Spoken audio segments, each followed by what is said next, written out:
Allora, partiamo facendo una specie di anellino. Quindi prendo il mio cappietto e faccio una quindicina di catenelle, quindi 2, 3, 4, 5, 6, 7, 8, 9, 10, 11, 12, 13, 14, 15.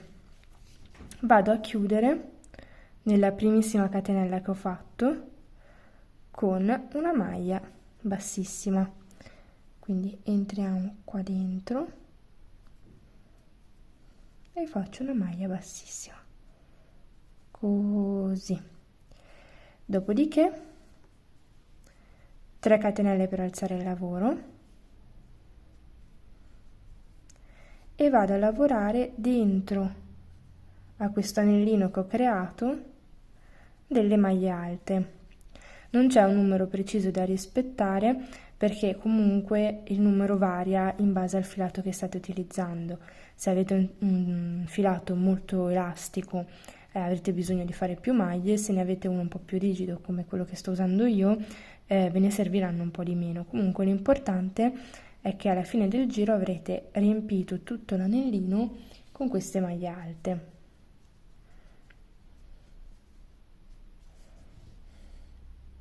Una volta terminato di fare le maglie alte, entro e chiudo con una maglia bassissima. In questo modo abbiamo fatto la nostra ghirlanda. Ora cambio colore, taglio il filo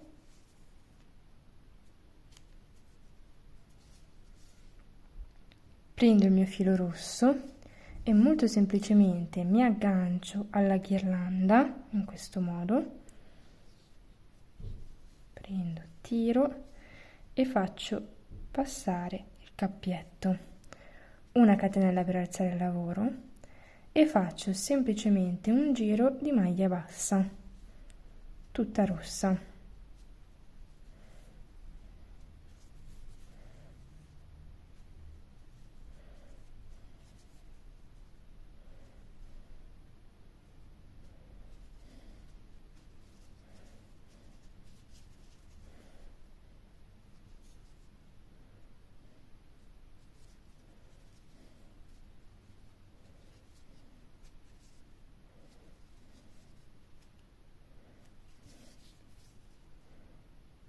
In questo modo.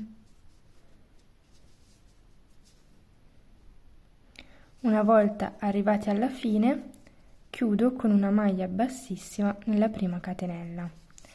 A questo punto faccio una cinquantina di catenelle, 2, 4, 5, 6, 7, 8, 9, 10, anche meno in realtà, una ventina, 11, 12, 13, 14, 15, 16, 17, 18, 19 e 20 e chiudo con una maglia bassissima all'inizio della mia riga di catenelle,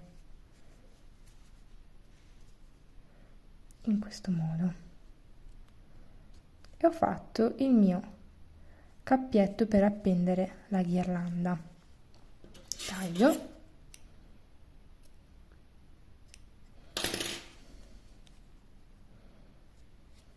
e chiudo in questo modo. Posso anche nascondere i fili all'interno della lavorazione, in questo modo.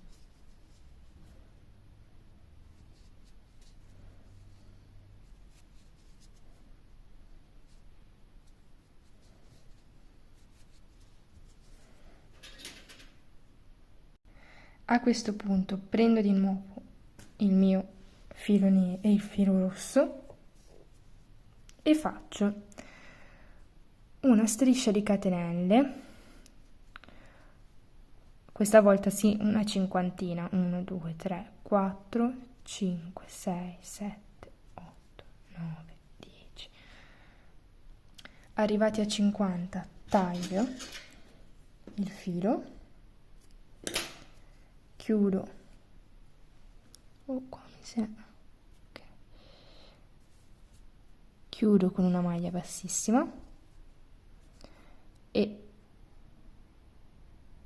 infilo le codine giusto per dargli un piccolo fermo in questo modo, anche perché così la nostra catenella finisce senza appunto il cordino, ma con una rifinitura più carina.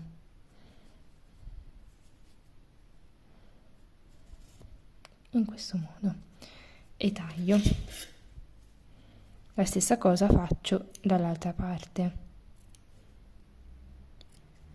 Così.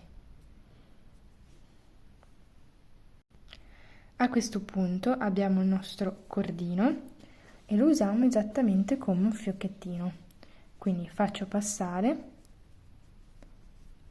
chiudo, faccio il mio nodino in questo modo, dopodiché faccio il fiocchetto esattamente come un normale nastro, in questo modo. Poi lo sistemiamo un po'. Fare i fiocchi non è la mia specialità, quindi se ce la faccio io ce la può fare veramente chiunque.